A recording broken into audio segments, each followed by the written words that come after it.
Si vous voulez être promu, si vous cherchez cette promotion, renseignez-vous sur le processus de promotion. Oui, elle est une montagne qui va prendre du temps et ça va être un cheminement.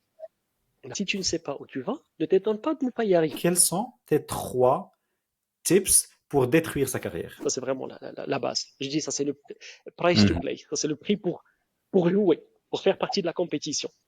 C'est rester dans la zone de confort inconfortable. On est assez confortable pour rester là où on est, mais pas assez inconfortable pour en sortir. Et on s'assurera qu'aujourd'hui, tout le monde retienne quelque chose d'utile. Il est auteur, conférencier, consultant en excellence organisationnelle et professeur vacataire en grande école d'ingénieurs. Précédemment directeur IT dans une parmi les 50 plus grandes entreprises au monde, où il a été plusieurs fois primé meilleur formateur et coach, et ce pour plusieurs années consécutives.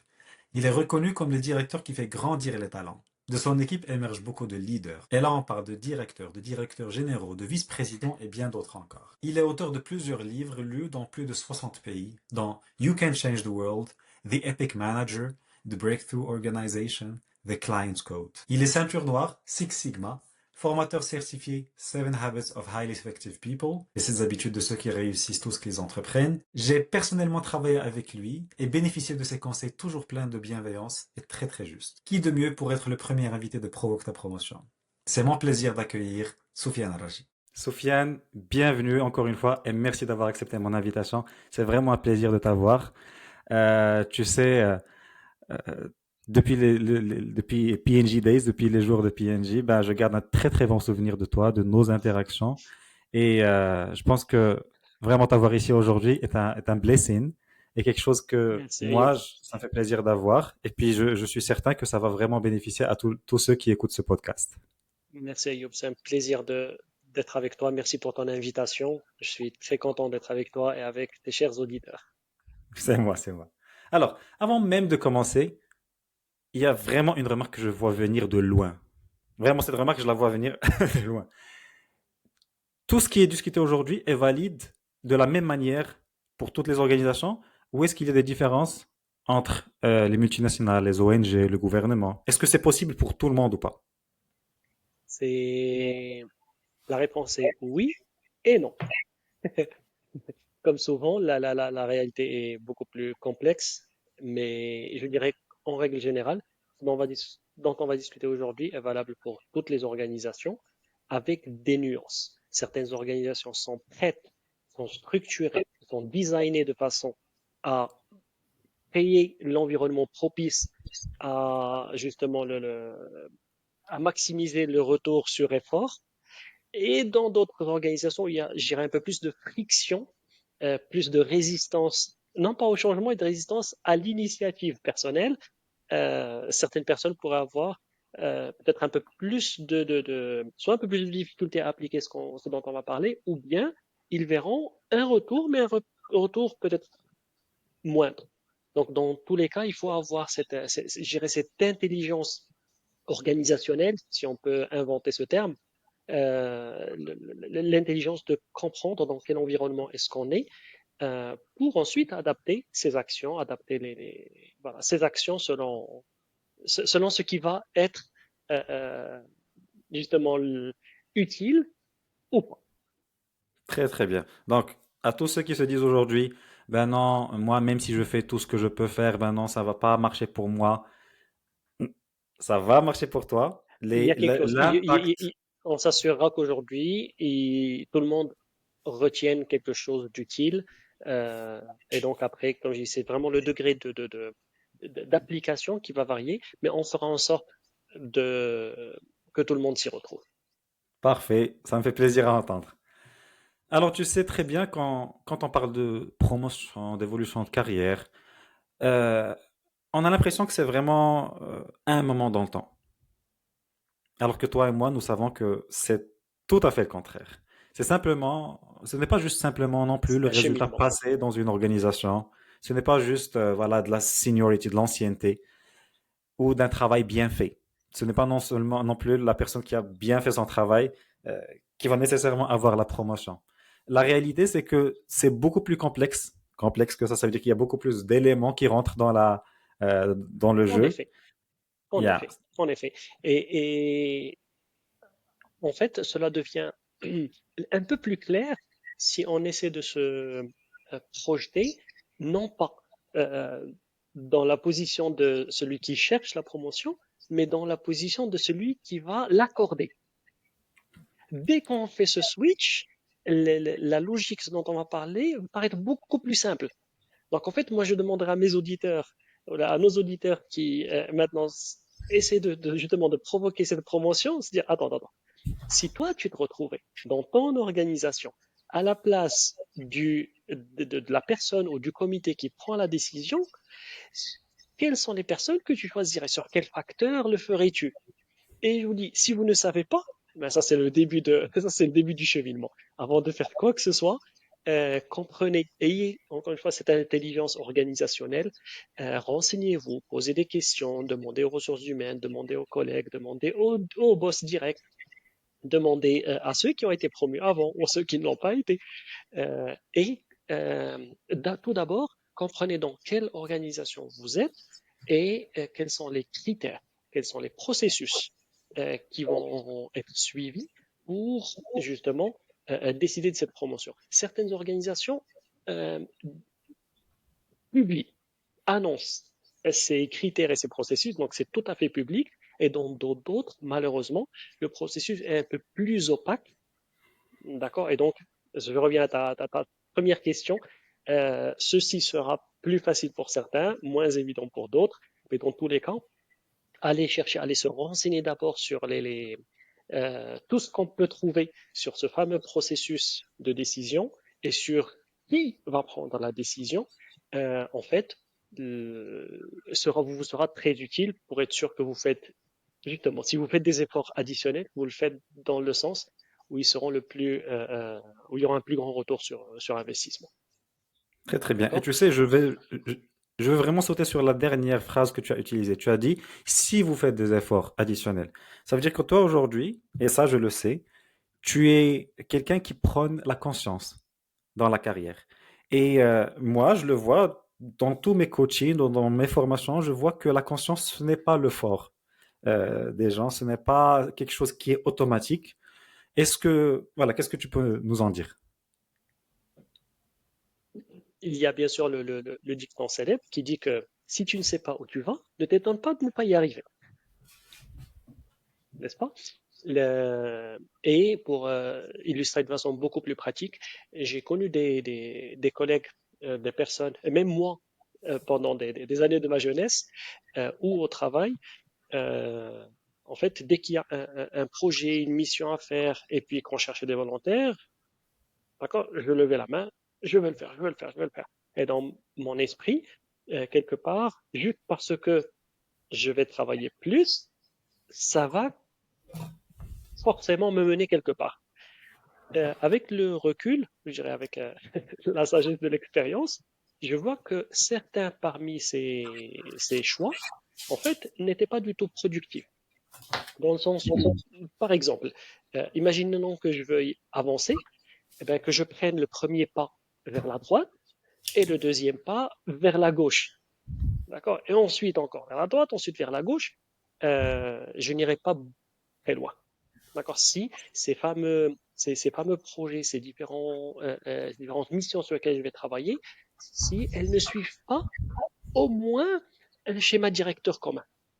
Et dans le sens que tu as mentionné tout à l'heure, où la promotion va être en fait l'aboutissement d'un cheminement et non pas juste un moment qui arrive juste par hasard, ce que nous pouvons faire, donc personnes qui cherchons la promotion, c'est de nous assurer que les différents efforts que nous, que nous menons, les différents projets, missions que nous acceptons, qu'elles sont cohérents et mènent dans un sens qui construit quelque chose qui est valorisé par ceux qui vont prendre la décision. Je reviens à cela.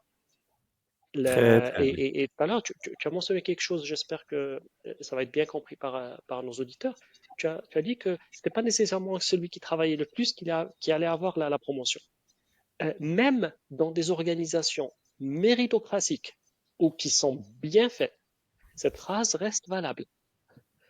Ce n'est pas nécessairement la quantité de travail qui va nécessairement, euh, disons, donner de l'avance à une personne par rapport à une autre.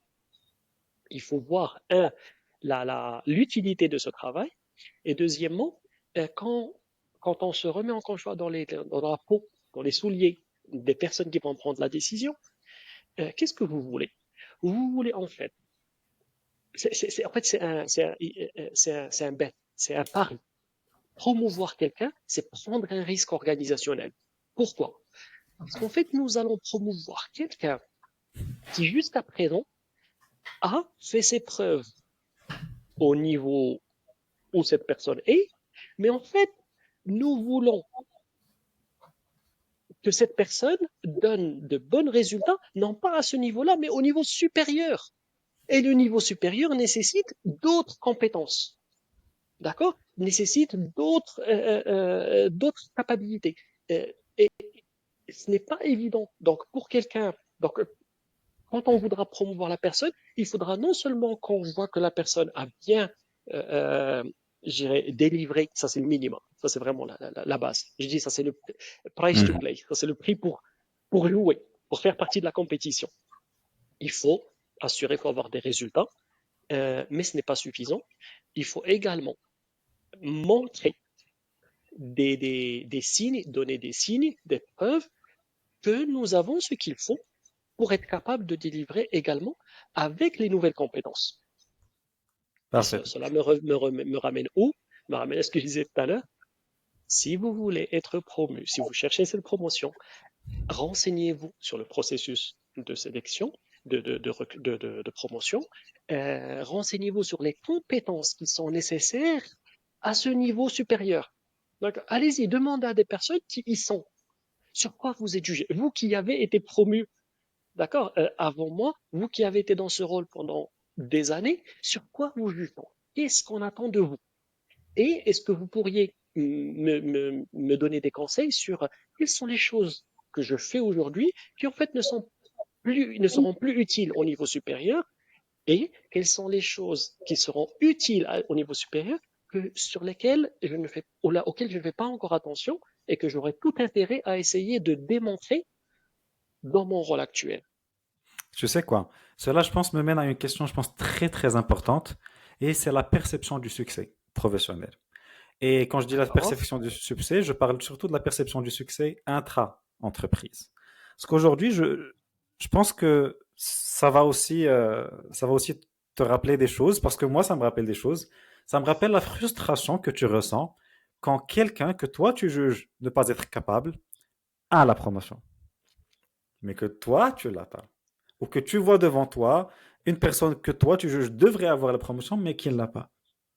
Qu'est-ce que tu peux nous en dire? Euh,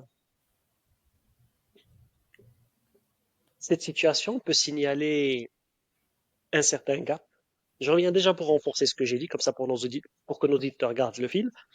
Ceci renforce une possibilité, justement, qu'il y ait eu à ce moment un gap entre les critères qui ont été utilisés pour décider de la promotion et les critères perçus par toi, par moi, par d'autres, d'accord, qui ne font pas partie de ce comité de prise de décision par rapport aux qualités des personnes.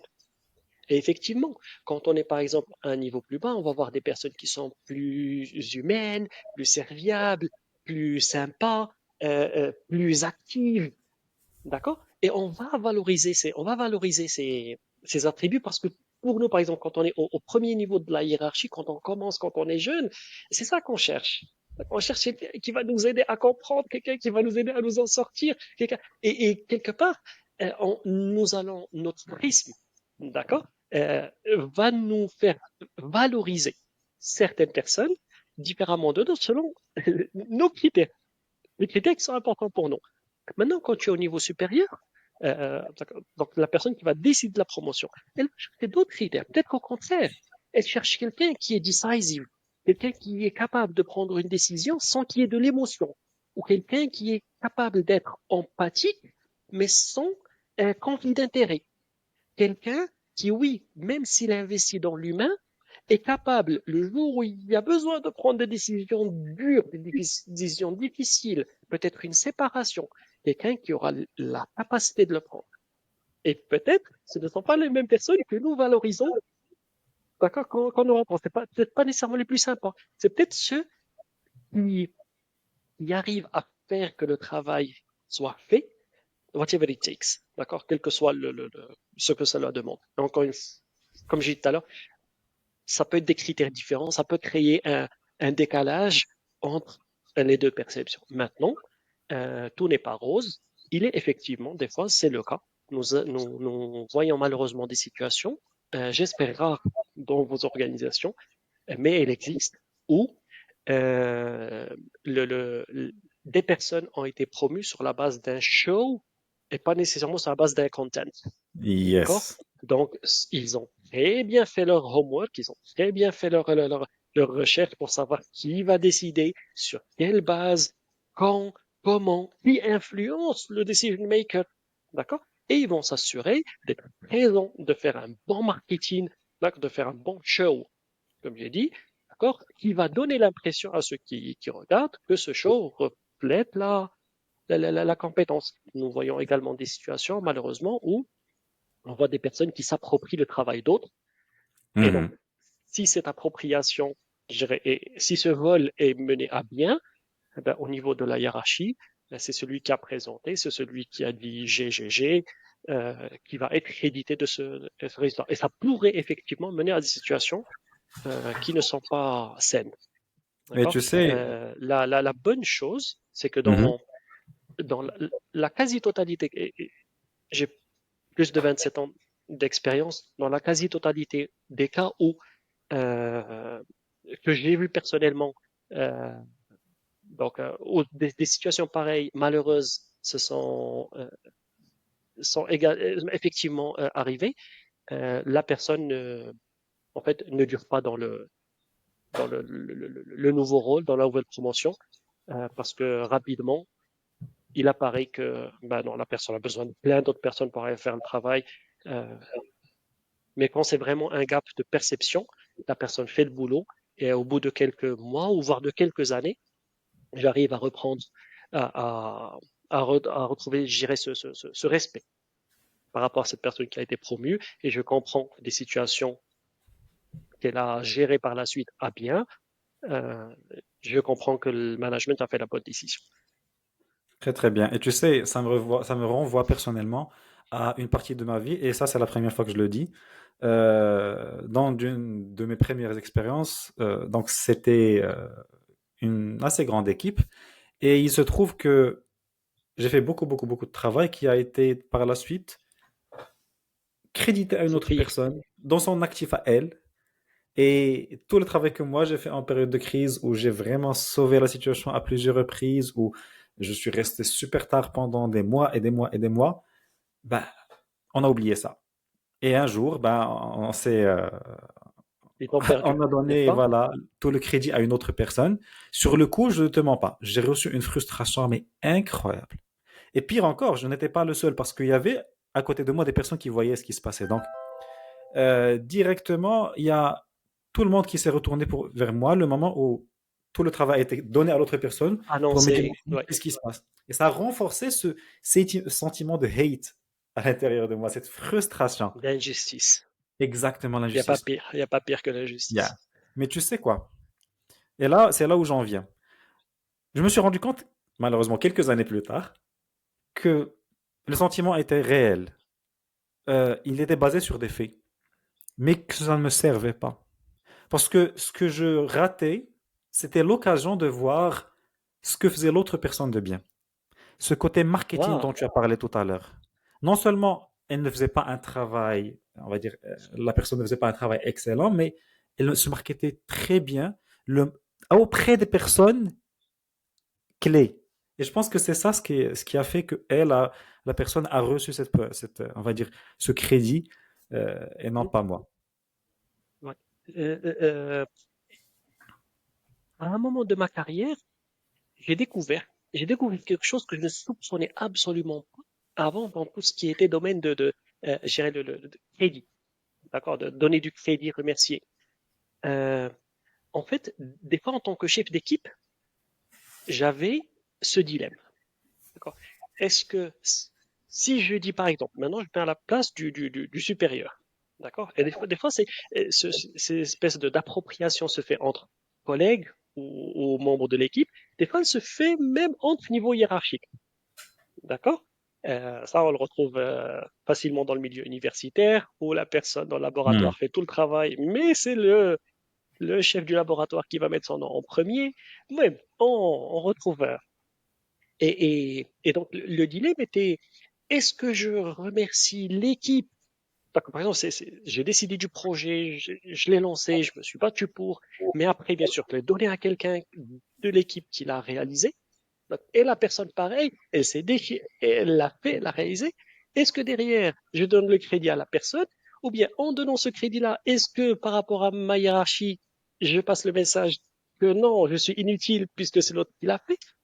Et en fait, le déclic ou ce que j'ai trouvé de beau, c'est que qu'en fait, quand tu donnes du crédit à quelqu'un directement, tu ne peux le faire que d'une position qui est supérieure. D'accord? Quand un travail est bien fait, par exemple, repense à la situation où tu étais en entreprise, quand tu faisais du bon travail, de qui t'attendais-tu au remerciement? Est-ce que tu t'en attendais de la part des collègues, des peers? Non, c'est le boss qui devait dire bravo. D'accord? Et donc, quelque part, quand tu dis, écoute, je voudrais publiquement remercier cette personne pour le travail qu'elle a fait, d'accord?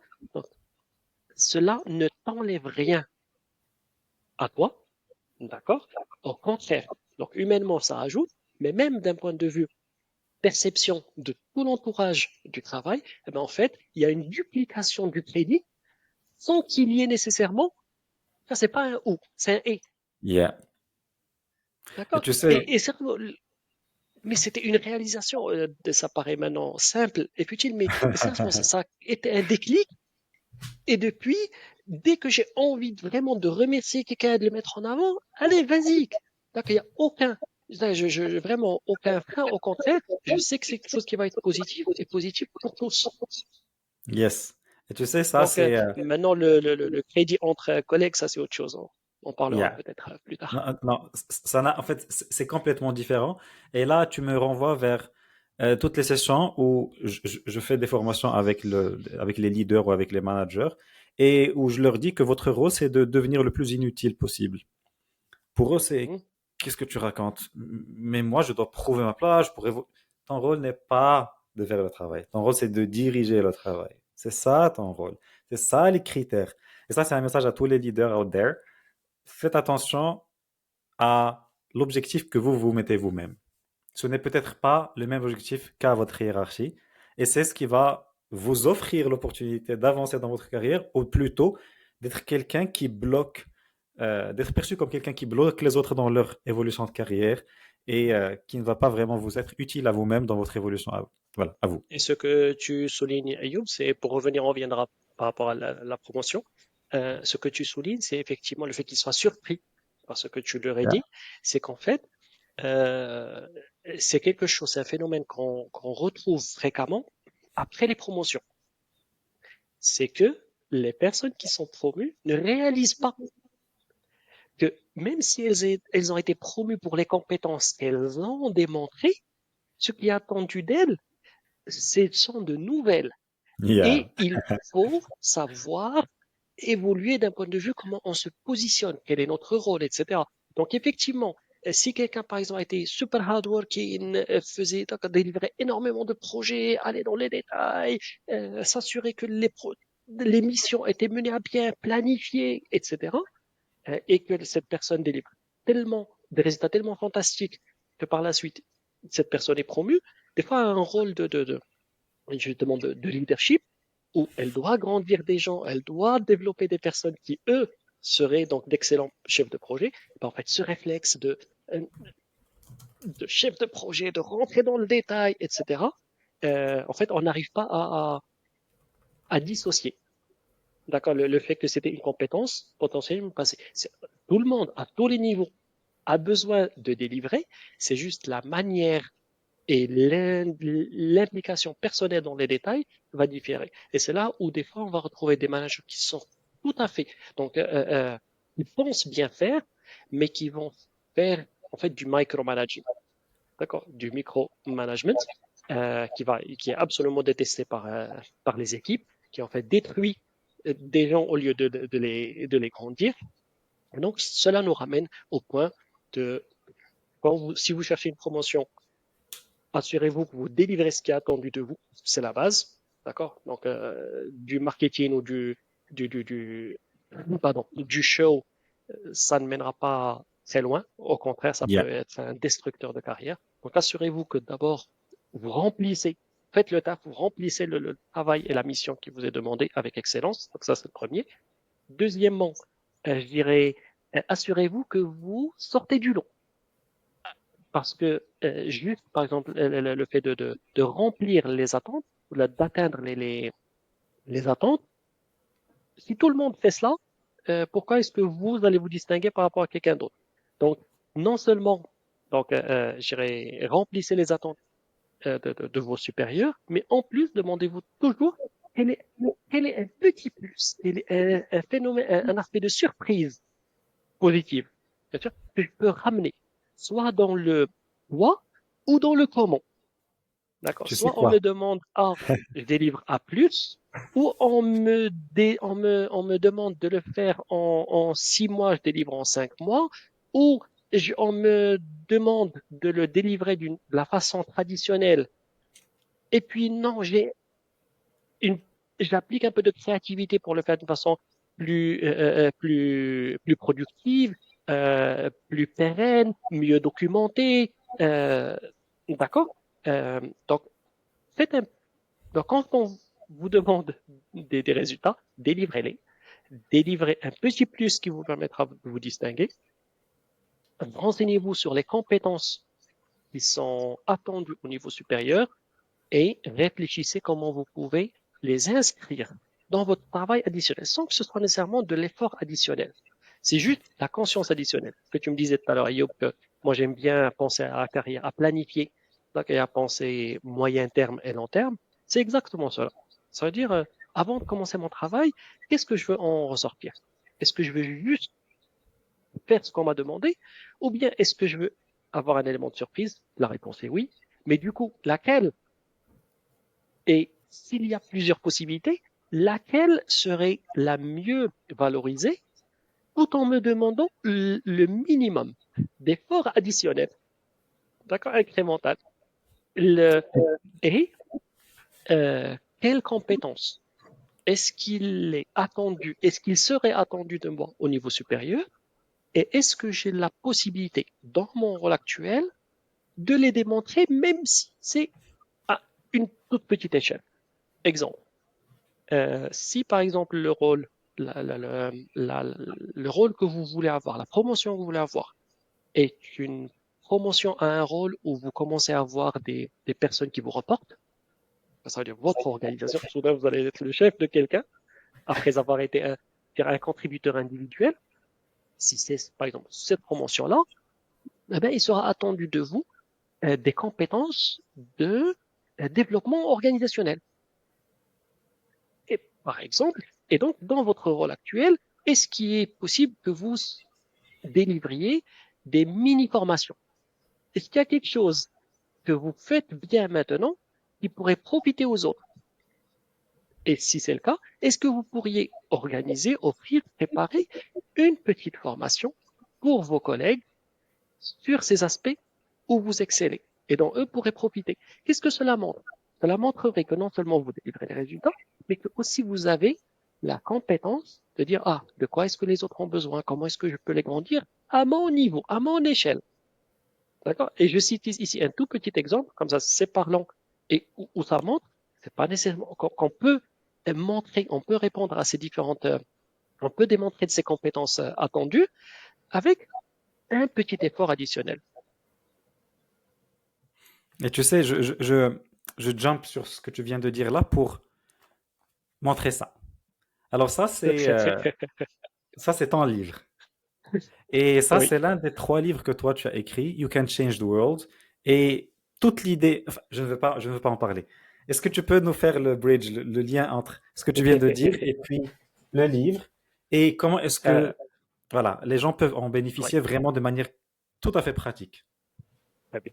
Moi, je suis fondamentalement, je fais mon mea culpa ici, je suis fondamentalement un grand optimiste. J'ai le, j'ai la certitude que nous pouvons tous avoir un impact, d'accord, là où on se trouve. J'ai la certitude que si on fait face à un problème, eh ben, il y a une solution. Tout problème a une solution. C'est juste qu'on n'a pas encore trouvé. D'accord? Et des fois, et je suis également, donc quand tu prends cela et tu combines avec ce que tu as mentionné tout à l'heure du fait que j'aime bien savoir où je vais, d'accord? Euh, et j'aime bien, enfin, il y a une chose que je me suis retrouvé à faire pendant les dernières années, euh, c'est que je planifiais non seulement ce que je vais faire cette année, d'accord?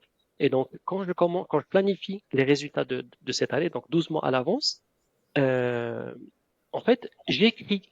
J'essaie même de répondre aux questions que j'ai mentionnées tout à l'heure. Ça veut dire, OK, mon boss me demande de délivrer tel résultat, le résultat est énorme, mais je sais qu'à la fin de l'année, si, même si je délivrais tout ce qu'il a demandé, en fait, j'aurais euh, j'aurais seulement répondu à ses attentes. D'accord? Et donc, ce qui pour moi, de ma position, me paraît énorme à réaliser, je sais que de sa part, c'est un petit truc parce que lui, il l'a déjà fait quand il était à ma place, ma position, il sait que c'est faisable, il sait que lui-même l'a déjà fait ou elle-même l'a déjà fait. Et donc, je me dis, si je fais que délivrer ce qui m'est demandé, l'appréciation à la fin de l'année peut être neutre. C'est-à-dire, c'est bien, il a fait le travail. Et je sais que plusieurs autres collègues vont également faire le travail. Parce que l'organisation a énormément de personnes capables. Et donc, avant de commencer, je réponds à ces fameuses questions que j'ai mentionnées tout à l'heure. Quel va être mon élément de surprise? Quelles vont être les compétences, d'accord, les futures, donc, qui seront valorisées pour les rôles futurs, euh, que je pourrais démontrer maintenant. Et je t'assure, Ayoub, que c'est du travail. D'accord, ça me demande plusieurs jours, voire des fois ça me prend quelques semaines avant de trouver. Ça va être quoi cet élément de surprise? Ça va être quoi ces compétences que je vais démontrer et comment je pourrais les réaliser avec le minimum d'efforts additionnels. D'accord. Mais à la fin de l'année, chaque année, d'accord, chaque année, je me retrouve avec un bon élément de surprise pour ma hiérarchie, d'accord, qui a toujours été, d'accord, apprécié et qui a toujours été le facteur parmi les facteurs qui ont fait que ma hiérarchie appréciait, d'accord, les résultats ou me donnait de plus en plus de responsabilités. Donc ça c'est super. L'autre chose que j'ai découvert en fait aussi, et c'est ce que j'ai essayé de mettre dans ce livre pour essayer d'inspirer plus de personnes, c'est qu'en fait, nous pouvons également penser non seulement pour une année, mais aussi on peut penser à plusieurs années. Et il y a des méthodes. Il y a une méthode que je mets dans ce livre, dont je parle dans ce livre, pour arriver à réaliser de belles choses. D'accord? Des choses qui peuvent impressionner. Et il y a, justement, l'inspiration de ce livre était quatre ou cinq résultats que j'ai délivrés moi-même par le passé et qui même maintenant, quand j'y pense, je me dis, waouh, waouh, c'est vraiment énorme. Et je me suis rendu compte a posteriori que j'utilisais cette façon de réfléchir, cette façon de planifier dans chacune de ces quatre ou cinq situations. Et donc, en net, pour faire simple, au début, il s'agit de réussir une belle année, une année fantastique. Donc, encore une fois, c'est pas juste meet expectations, c'est aussi ramener l'élément de surprise, faire le petit plus, faire ouais, délivrer une super année. Et ce que je fais l'année d'après, c'est que je vais dire par défaut, ma hiérarchie va avoir tendance à me donner de nouveaux projets, de nouvelles missions, de nouvelles responsabilités, des choses radicalement différentes. Ça y est, tu as fini ce qu'on t'avait demandé. C'était bien. Je pense que tu es le genre de personne qui pourrait mener à bien cette autre mission. En fait, ce que je fais, c'est que avec leur autorisation, d'accord, je leur demande 10, en général 10%, de préserver 10% de ma capacité pour, comment dire, pour construire sur ce que j'avais réalisé l'année dernière. C'est-à-dire, je viens vers ma hiérarchie avec une proposition du style, écoutez, ce que j'ai réalisé l'année dernière, dedans, il y avait des éléments d'excellence qui pourraient profiter à plusieurs autres de mes collègues. Si vous me, moi, j'aurais besoin juste de 10% de mon temps, et si vous me l'accordez, je pourrais former mes autres collègues, d'accord, sur ce qui a bien marché pour moi l'année dernière. Et donc, je peux les aider, donc, avec un petit peu d'effort, ce que vous avez apprécié dans mes résultats de l'année dernière, je peux aider toute votre organisation à délivrer, à faire pareil. D'accord? Donc, que ce soit des résultats business, que ce soit des résultats organisationnels. D'accord? Donc, je vais te citer un exemple. Donc, c'est pas il y avait une année où nous avions, pas tout seul, mais nous avions, moi et les autres collègues du département, euh, qui étions au niveau directeur, nous avions décidé d'un commun accord qu'on allait lancer un programme de mentoring poussé pour tous les jeunes de notre département. D'accord? Et donc, pendant une année, chacun d'entre nous était responsable, d'accord, disons, du quart de l'organisation, on passait du temps avec eux. Au lieu juste d'aller déjeuner, au lieu d'aller déjeuner stupide, d'accord, on déjeune utile. D'accord? C'est-à-dire que avec un planning, on va déjeuner avec les jeunes, un à un. Donc, ça ne demande pas plus de temps. D'accord? Juste, on utilise le temps qui est là pour discuter avec eux, faire du mentoring, les aider là où ils sont, où est-ce que tu en es. Et la plupart avaient des supérieurs hiérarchiques qui étaient pas dans le même site, pas dans le même pays. Euh, et donc, OK, on les aidait avec du mentoring à résoudre les problèmes les plus pointus. Et à la fin de l'année, euh, donc l'organisation, comme tu sais, la compagnie où on travaillait tous les deux, donc avait des surveys annuels, d'accord, de satisfaction des employés pour mesurer le niveau d'engagement. Et à la fin de l'année, notre département, dans notre pays, a été, a eu des scores de satisfaction, d'accord, qui étaient presque parfaits et qui étaient complètement différents, donc complètement significativement bien supérieurs à ce que les autres pays avaient d'un point de vue engagement. Et donc, on est parti voir notre chef régional, donc au niveau du continent, et lui dit voilà, voilà ce qu'on a fait. Donc c'est simple, ça n'a pas pris plus d'efforts. Si tu es d'accord, si tu accordes ces fameux 10% de capacité, nous pouvons faire un roadshow.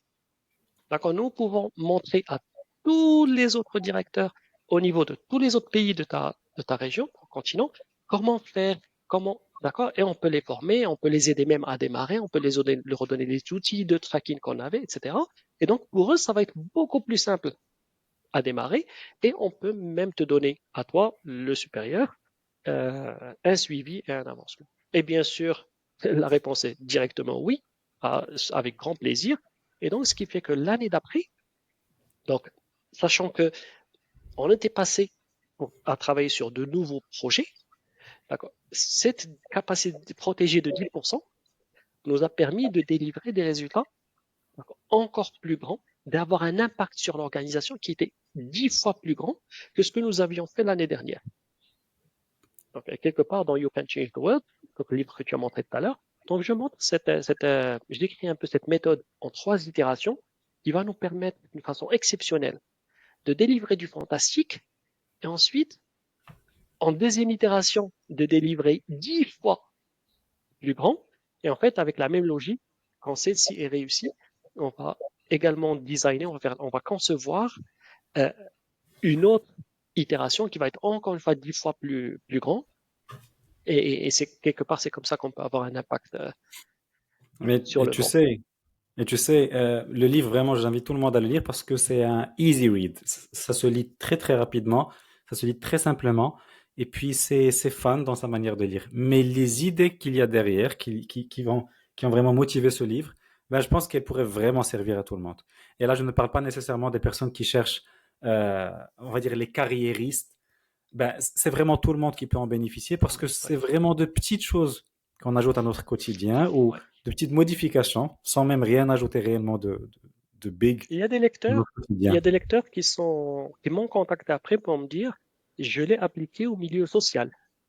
Il y a Ok. d'autres personnes qui m'ont dit, moi je ne travaille pas, moi je suis à la maison, et en fait ça m'a servi à mieux repenser, d'accord, ce que je faisais, que je réagissais avec les gens autour, comment est-ce qu'on utilisait nos capacités disponibles pour faire quelque chose de réaliser quelque chose de beau.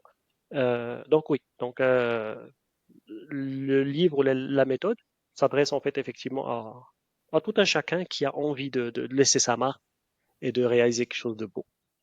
Et tu sais, ça me surprend pas. Maintenant, je vois encore une fois une question, une remarque venir.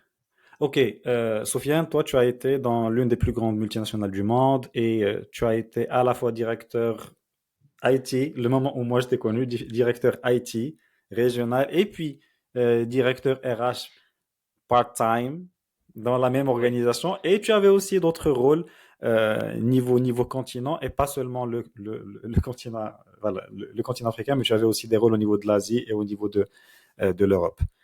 Et là, je pose la question que n'importe qui aussi pourrait se poser.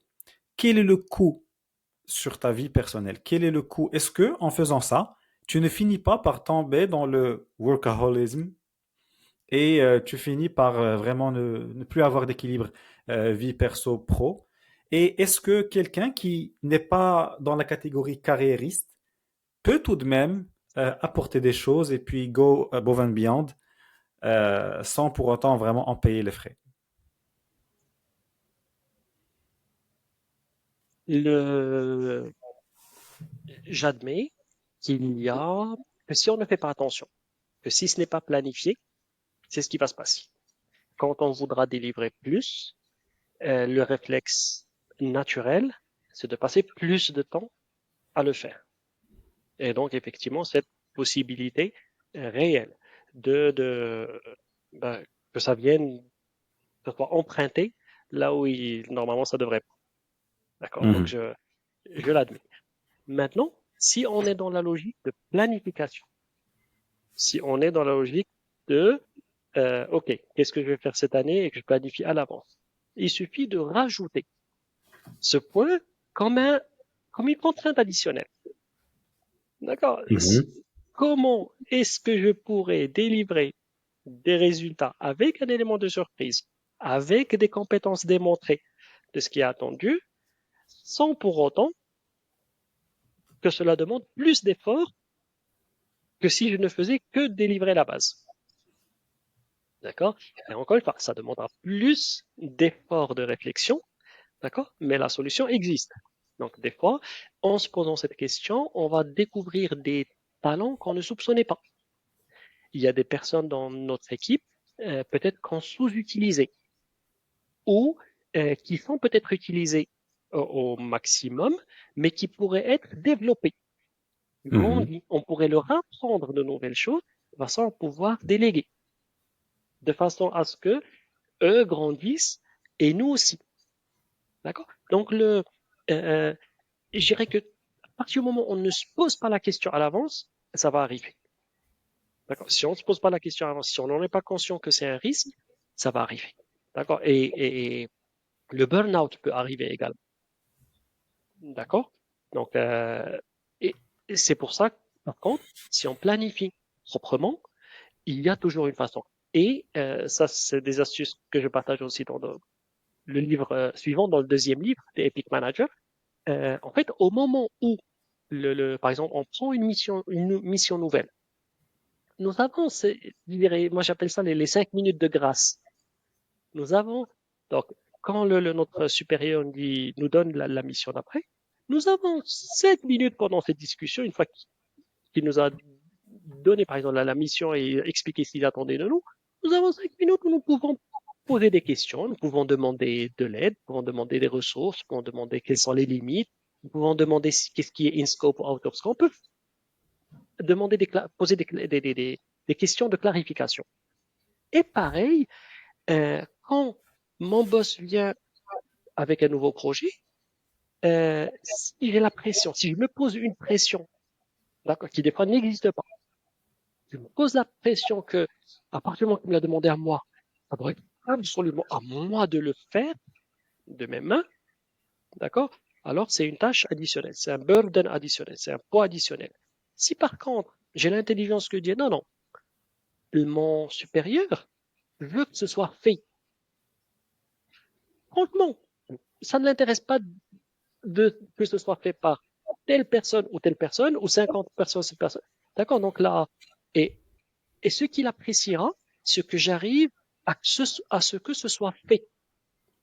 Donc si j'arrive à ce que cela soit fait, eh bien, je serai apprécié de la même façon que si c'est fait par moi. Et tu sais, et tu me permets Donc, s'il te plaît, je oui, pense que ça ne sera même pas apprécié de la même manière, parce que non seulement tu auras démontré de ta capacité à arriver à ton objectif, mais tu auras aussi démontré de ton leadership. Et bien ça, je pense sûr, que c'est la encore... capacité organisationnelle, la Yeah. gestion de ressources, d'accord? Donc, comment est-ce que tu peux, bien sûr, des fois, le fait de savoir identifier des situations où on atteint notre limite, d'accord, c'est aussi une maturité. C'est une maturité professionnelle. Bien sûr, les personnes qui disent toujours juste non, non, c'est pas possible, c'est pas possible. D'accord, première fois, deuxième fois, troisième fois, ce n'est plus apprécié. On aime bien les gens qui sont créatifs, d'accord, même quand les limites, même quand les ressources semblent limitées. Mais des fois, ils ne le sont pas. Donc, des fois, on s'auto-limite juste parce qu'on a l'impression qu'on c'est à nous de faire le travail. D'accord? Et donc, dans ces fameuses 5 minutes de grâce, quand le boss nous donne une mission, on peut très bien lui dire, écoute, sachant tout ce qu'on a déjà sur le feu, tout ce qu'on a déjà actif, est-ce que ce projet additionnel ou cette acquisition additionnelle, d'accord, est-ce qu'elle pourrait venir avec des ressources additionnelles, qu'elles soient permanentes ou temporaires? Est-ce qu'on pourrait avoir un peu plus de budget pour ramener des temporaires? Est-ce que nous pourrions faire appel à un supplier pour aller plus vite, d'accord, pour nous aider à délivrer ça sans laisser tomber le reste? Des fois, la réponse est oui. 80% des cas, 80% des organisations ne vivent pas une situation de crise à un instant T, d'accord? 20% du temps, oui, les ressources vont être limitées, la réponse du boss va être non, mais c'est pas grave, tu as posé la question. Tu as utilisé tes Mhm. fameuses 5 minutes de grâce où toute question de clarification est la bienvenue. D'accord? Très bien, c'est bien clair et net. Donc ça, voilà. Donc ça c'est d'une part. Donc à la base, quand j'accepte la mission additionnelle, je peux demander des ressources. Ou même quand c'est une self-inflicted mission, Mhm. même quand c'est moi qui suis venu avec cette idée, je suis parti voir le boss, j'ai une idée, hein, on pourrait faire ça de plus, etc. Même si c'est moi qui l'ai initié, je peux aussi demander est-ce qu'il serait possible d'avoir, je sais qu'il y a l'intention d'avoir 3, 4 stagiaires cette année. Est-ce que je pourrais en avoir 2? Parce que c'est le cas. D'accord, il pourrait m'aider à délivrer et bien sûr, je superviserai le tout, tu n'auras pas à t'en charger. D'accord, donc oui. Donc ça, c'est une première euh, astuce, mais j'irai juste de bon sens. D'accord? De demander les ressources. 80% Yeah. des cas, la réponse va être oui. Deuxième, et maintenant avec les ressources qu'on a, si même avec ça, cela dépasse ce que nous serions normalement capables de faire, euh, rajoutez là en tant que contrainte additionnelle qui est je veux faire de l'excellent travail, mais je veux le faire dans le temps imparti.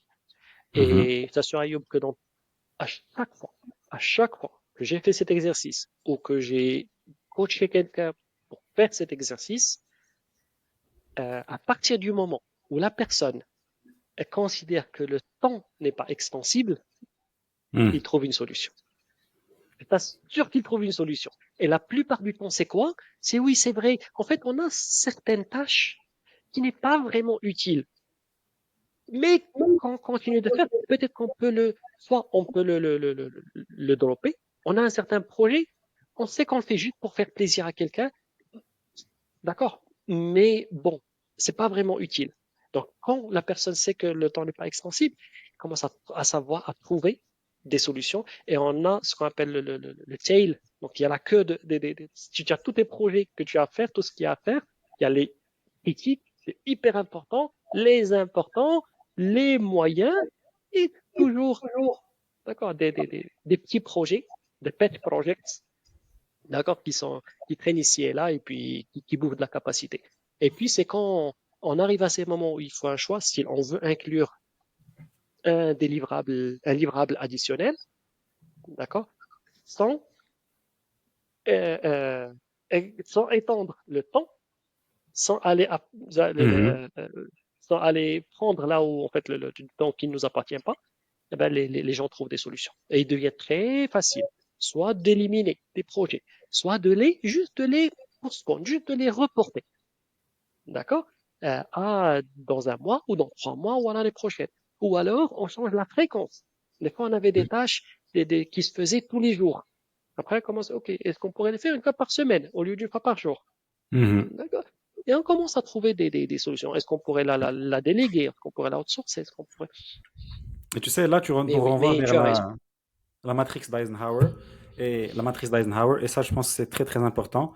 Vraiment, à tout le monde qui nous regarde, très rapidement. Eisenhower nous dit que dans tout ce que nous faisons, on peut les classifier dans l'un des quatre cadrans. C'est soit important, soit urgent, soit les deux, soit aucun des deux.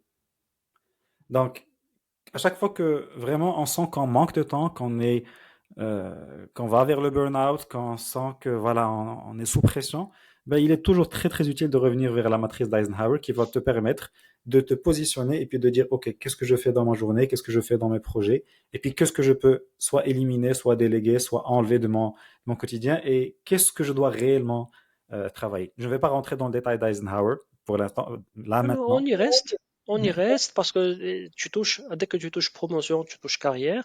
Je pense que là, c'est un outil qui est hyper puissant. Donc, soit, comme quand tu dis dans le cas où on se retrouve à jongler avec énormément de balles, et donc cette Mhm. classification permet de dire, OK, j'enlève certaines balles parce qu'elles sont inutiles, et donc je me concentre sur l'important. Ça, c'est le premier cas où cette fameuse matrice est hyper importante. Le deuxième cas, où elle est hyper importante, et c'est là où ça rejoint donc justement nos auditeurs qui cherchent une progression de carrière, euh, c'est le fait de ne pas oublier le fameux cadran 2, deuxième cadran, dont Mhm. parle aussi Stephen Covey dans ses Seven Habits, qui sont tout ce qui est important mais pas urgent. Donc si notre quotidien est en fait est dirigé par tout ce qui est urgent, firefighting, par la dopamine, d'accord? Si notre quotidien, en fait, est une réponse aux incidents, aux problèmes qui attirent notre attention, nous risquons d'être dans la situation dont je parlais tout à l'heure, de un pas à droite, un pas à gauche, Yeah. d'accord? Qui, à la fin du mois, à la fin de la semaine, à la fin du mois, à la fin de l'année, on essaie de faire la somme de tout ce qu'on a fait, et puis on se retrouve que non, finalement, on a juste éteint des feux, on n'a pas du tout avancé, on n'a pas contribué à construire une infrastructure meilleure. Et donc là, cette fameuse matrice, une autre utilisation hyper importante, c'est de s'assurer que tout ce qui est important pour cette année, pour notre carrière, etc., mais qui n'est pas nécessairement urgent, qu'il trouve également sa place dans notre planning hebdomadaire. Hebdomadaire.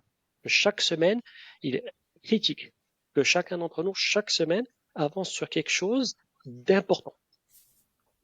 Et tu Et sais, c'est ça qui, à la fin j'aime de bien le l'année, fait. va faire un beau total.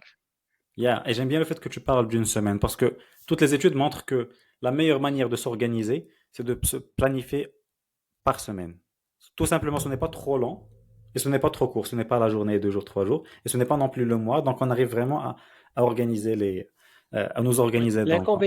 L'inconvénient des to-do list quotidiennes, à part le fait qu'elles ne se terminent jamais, c'est qu'en fait, parce qu'il est physiquement impossible de toucher à tout chaque jour, en fait, on va avoir quelque part une drogue de satisfaction des éléments que nous avons enlevés de la liste. Mhm. D'accord? Et on va se dire, c'est normal que je n'ai pas travaillé sur ce qui est sur un ou deux points, par exemple, qui sont importants pour nous.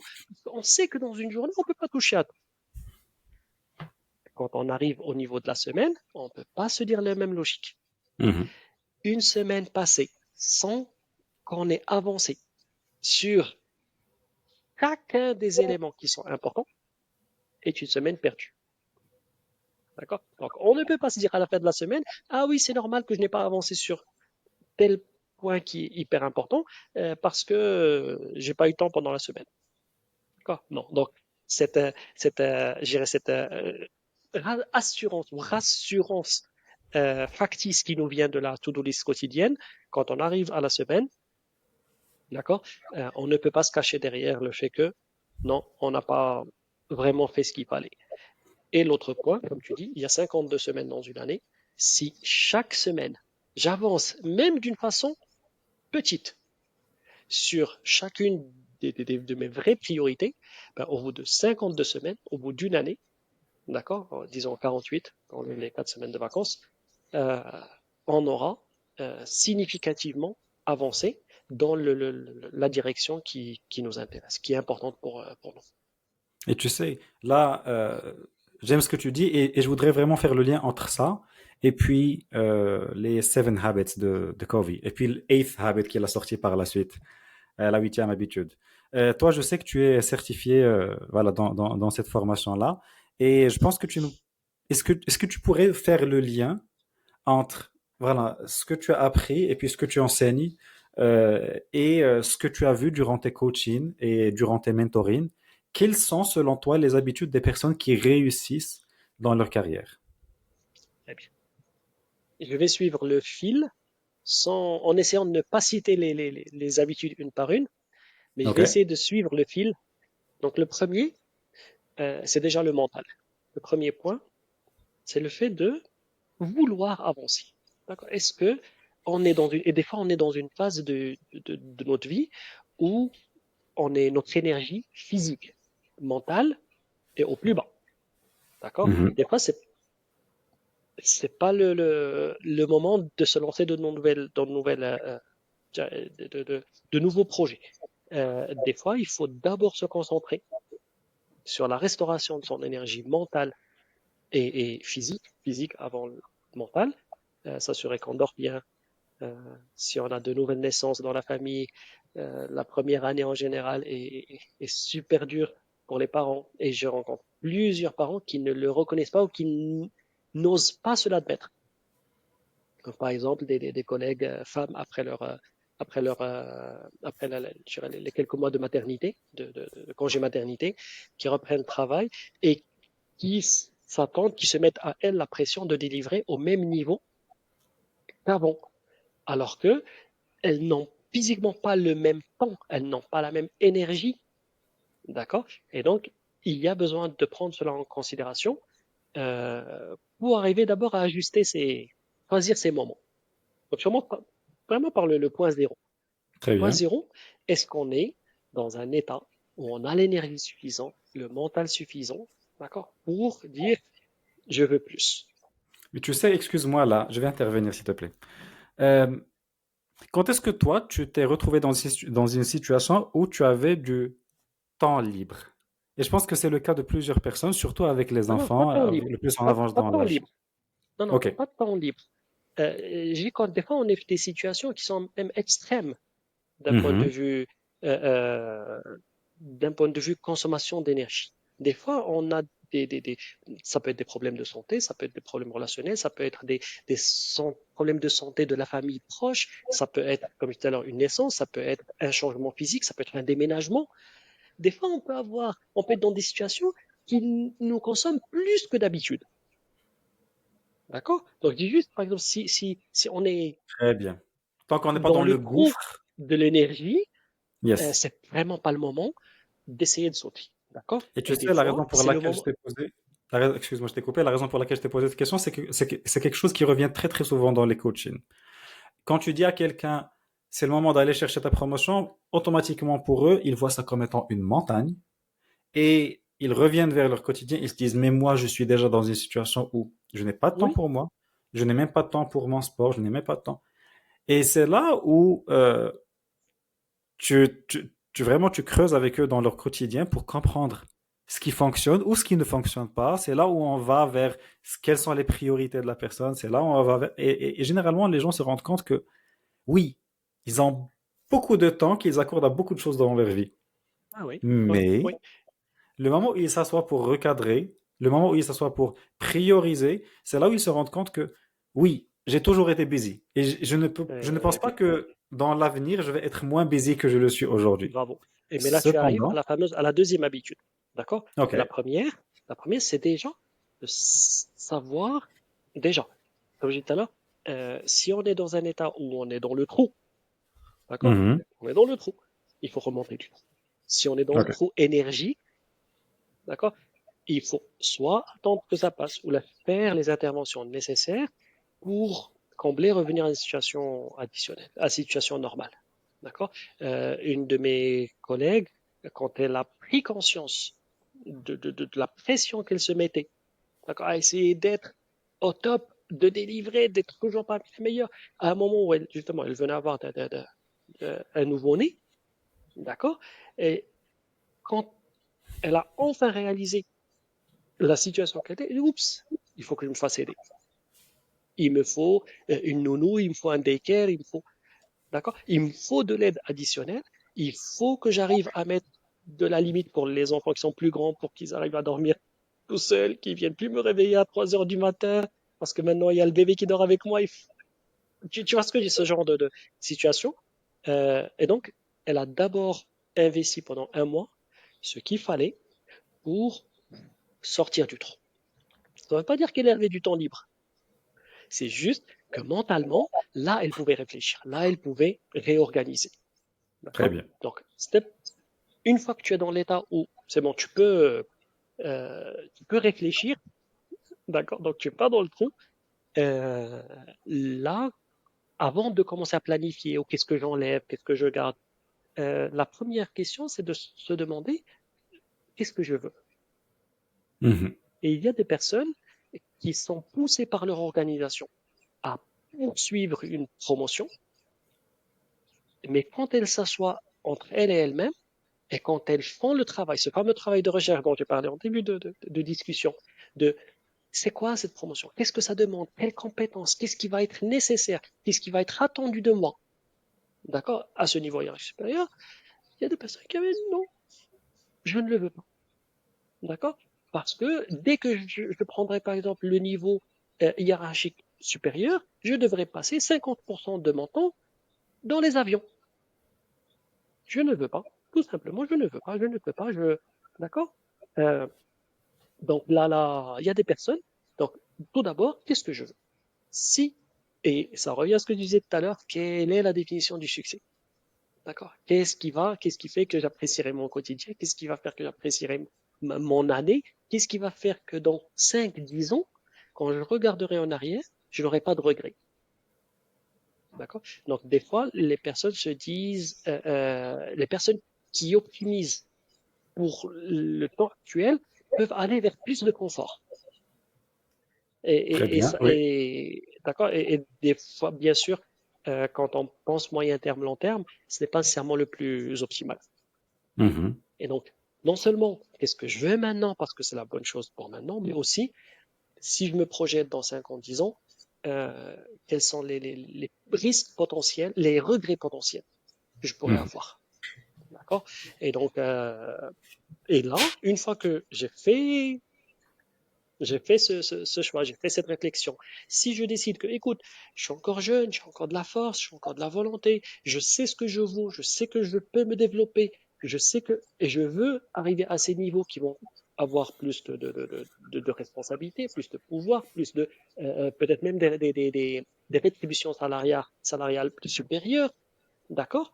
Donc, donc, si je veux tout cela, après, je commence à planifier. Et c'est seulement quand on est motivé par par quelque chose de plus important qu'on laisse tomber les petites choses. Si tu, et dans ma carrière, j'ai dû participer à au moins une dizaine, si ce n'est plus, d'initiatives majeures où la hiérarchie essayait de réduire la quantité de travail, d'accord? Pour être plus optimal, pour être plus productif, pour être, d'accord? Donc, comment est-ce qu'on peut réduire le nombre de choses sur lesquelles l'organisation travaille de façon à pouvoir se concentrer sur ce qui est plus important.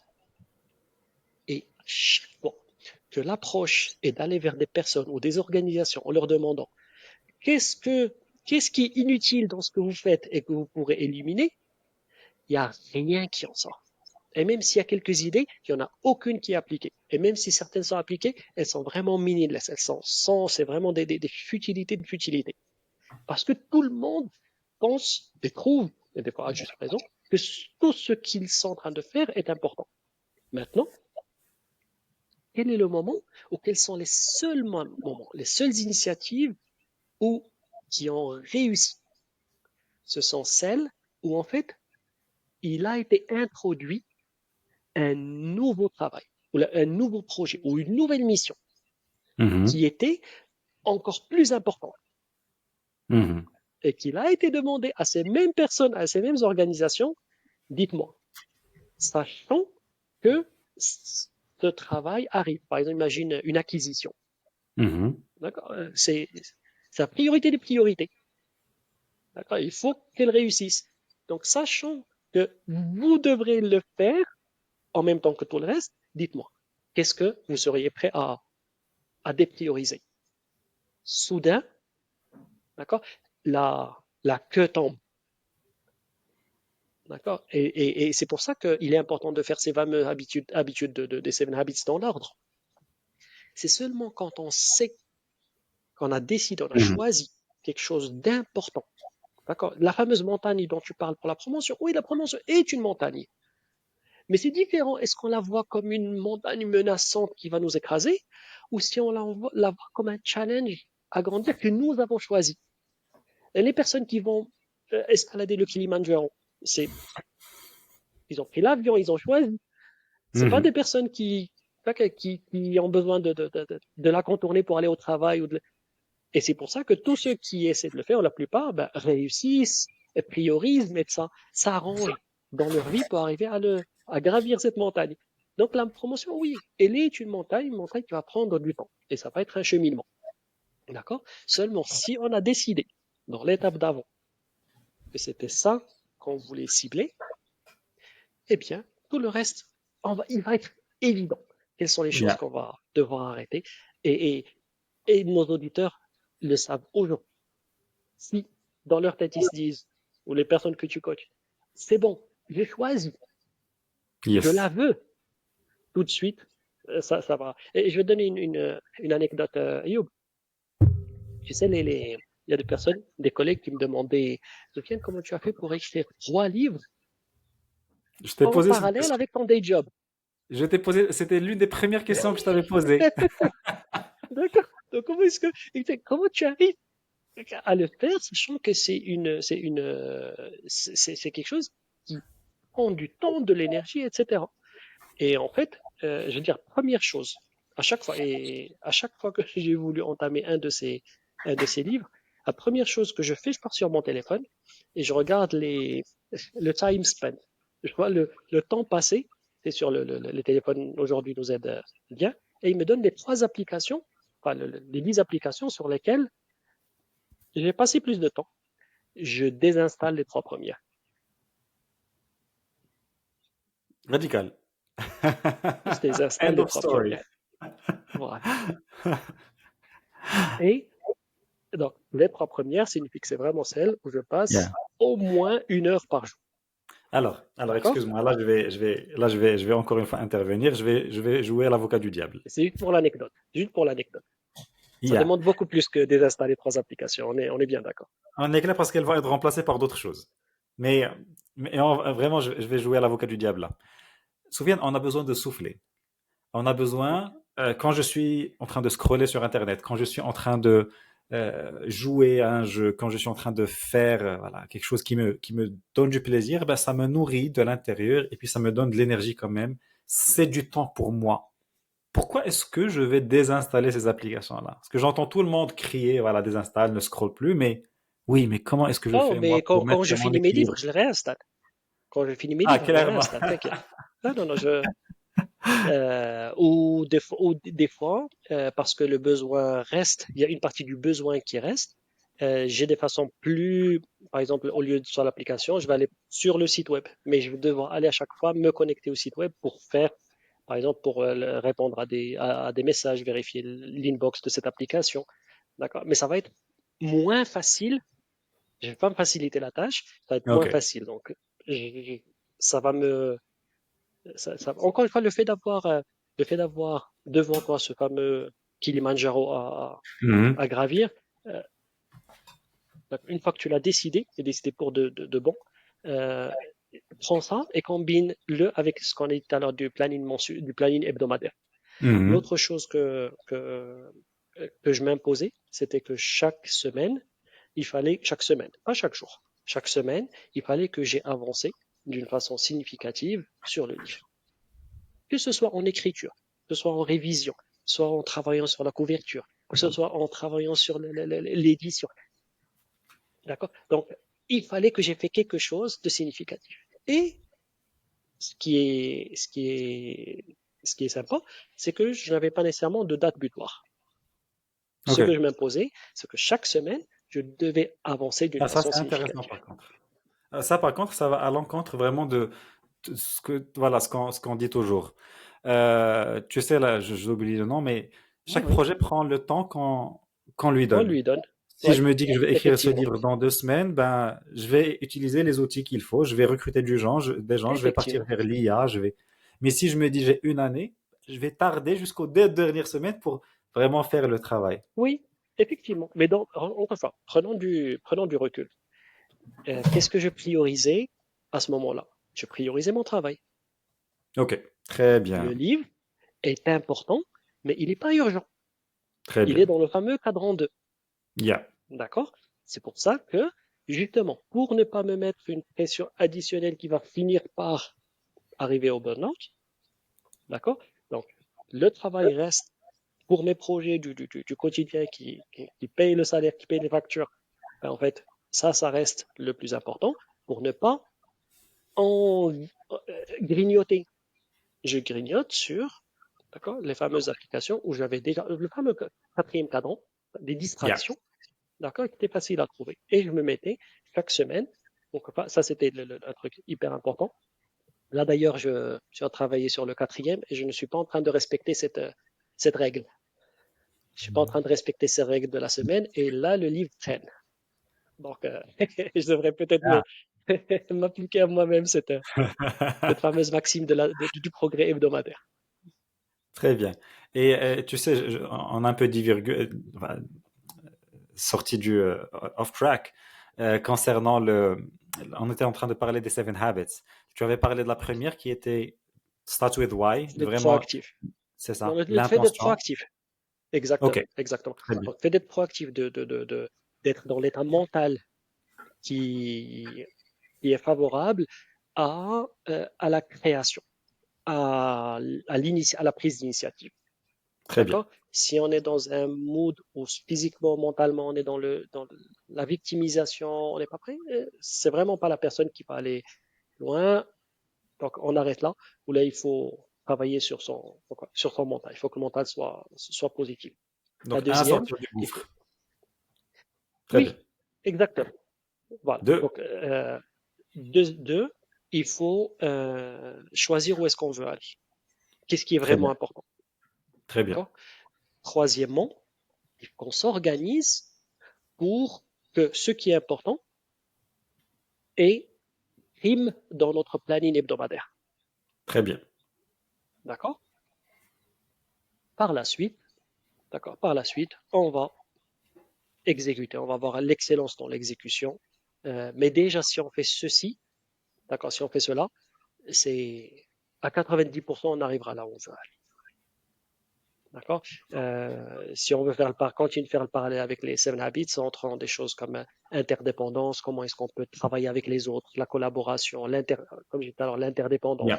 comment est-ce qu'on peut utiliser les ressources d'autres, comment faire du win-win.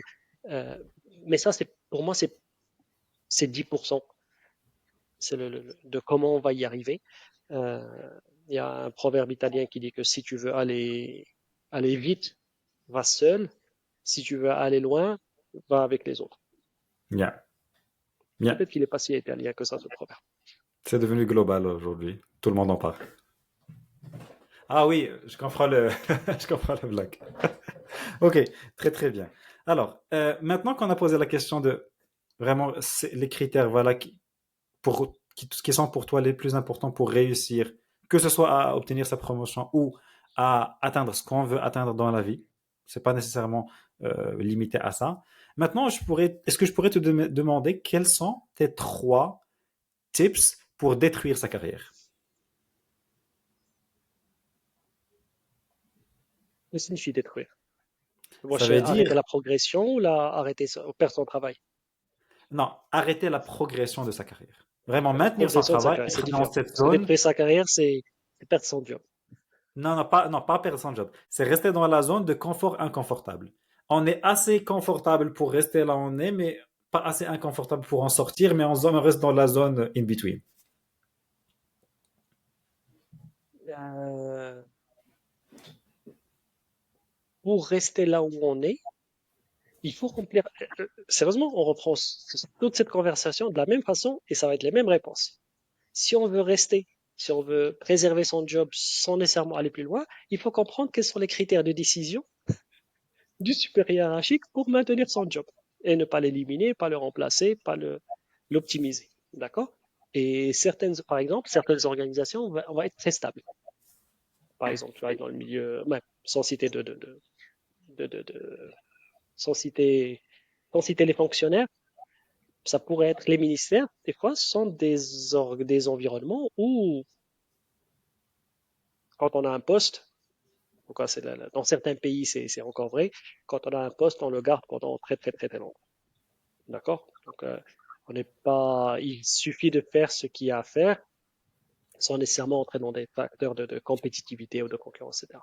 Et il y a d'autres organisations qui ont, by design, une obligation de turnover, de Yeah. rotation, où il faut absolument que chaque année ou chaque 2 ans, 10% de l'organisation parte et soit remplacée par du sang neuf.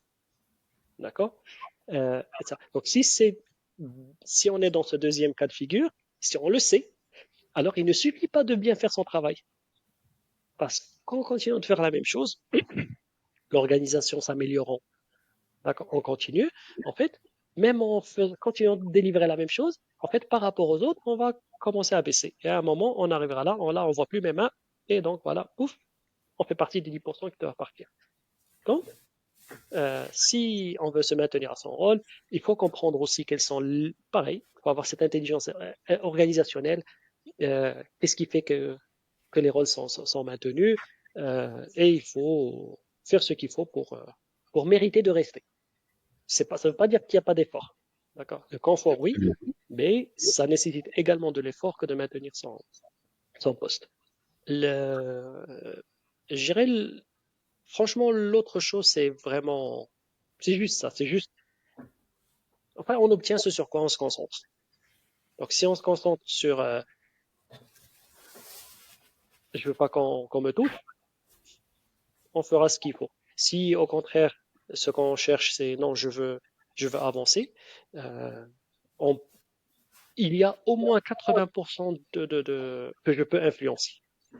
Très bien. Et Et 20%. parlons d'influence, il Mhm, nous reste environ 15 minutes. Et si mhm, on consacrait vers 10 minutes à parler d'influence et puis de relations avec les autres. Et quand je parle des d'accord. autres, je parle au moins de ma relation avec mes peers, mes pairs, et puis ma relation Oui, avec mon manager. la hiérarchie. Oui, oui, oui, effectivement. Magnifique, magnifique. Euh,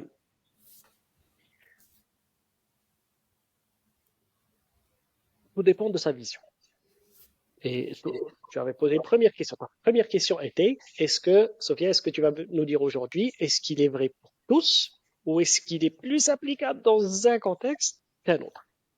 Et j'admets que ce que je vais dire maintenant va être légèrement différent, il va être applicable, mais légèrement différent selon la nature du recrutement dans les entreprises. Donc, des entreprises vont être du promote from within, d'accord? Et des organisations vont être promote from outside, la Yeah. hire from outside, d'accord? Et donc, certaines organisations vont avoir tendance à favoriser donc ceux qui sont promote from within, donc promotion, qui vont favoriser la promotion interne, vont investir leur gens, vont investir la formation. Et c'est des personnes où quand tu demandes la seniorité moyenne dans cette entreprise, ça va être 5 ans, 10 ans, etc. Okay. Dans l'autre entreprise, où c'est plus, je recrute pour mes postes de responsabilité de l'extérieur, je fais de la classe de tête, la durée moyenne, la durée de vie moyenne des employés dans l'entreprise va plus être du 2 à 4 ans. Mhm. D'accord? Mhm. Un, parce qu'ils viennent directement. Deux, parce que même pour les postes d'après, il y a des chances qu'on ramène quelqu'un d'autre. D'accord?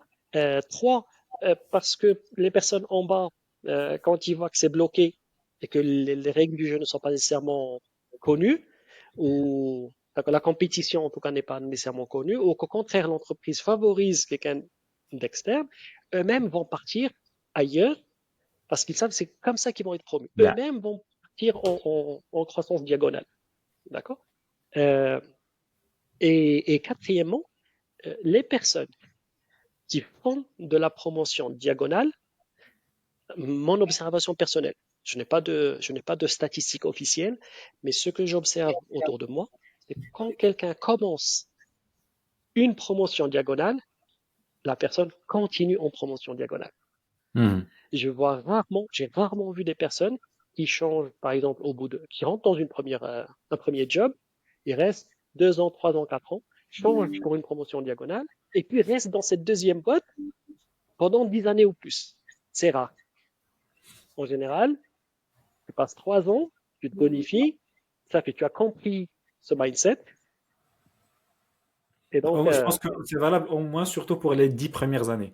Après, à partir, on va dire, de 7, dès 8 que tu ans, je commences, pense que d'accord, pour toi, c'est... Ok, donc dès pour que toi, tu c'est commences la différent. promotion Super. diagonale, d'accord, que tu goûtes ce que ça fait, tu vas.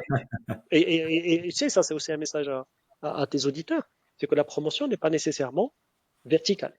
Elle Yeah. peut être diagonale. Il y a des personnes qui se limitent à penser que je ne peux être, je cherche une promotion et qui se limitent à voir le rôle de leur boss. D'accord? Un, dans votre entreprise, la promotion peut venir de d'autres rôles, d'autres départements, voire même dans d'autres fonctions.